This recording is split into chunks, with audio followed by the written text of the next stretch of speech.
Hello, this is Tamara Lewis for another installment of What's Going Online, addressing you on the point of engaging your learners.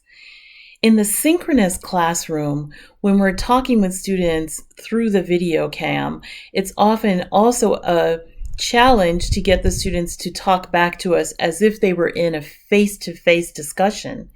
However, there are some tools available to us in those environments to increase student presence.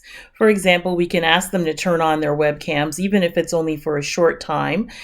We can ask them to use audio, can ask them to write in the chat box. They can use the emoticons that are available to them, and they can raise their hands with the virtual tool that's also available. All of those are ways to sort of poll students to find out what they're thinking, to see whether they've understood materials. What I'm going to address you on today, however, is another tool available to you using the chat box function. And that is to ask your students, what was actually the muddiest point of what I've said?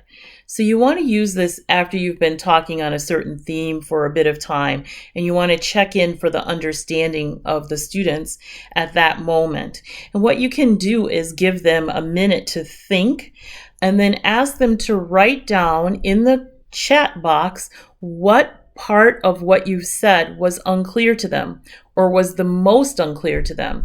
And we call this the muddiest point. And it's a great exercise for you to determine whether your content has been understood by the student and to be able to address those areas that were not understood. Take advantage of this muddiest point activity then to answer 2 or 3 of the muddiest points that may have come up in the chat box as a result of the response of your students. So again, for our online and synchronous learning situations, we can, in summary, ask students to use what's available in our web conferencing tools, the chat box, the emoticons, and the hand-raising functions. But we also can use an activity such as the muddiest point to be able to check for understanding and then to again supplement the information that we have given so that students' understanding grows during our interaction.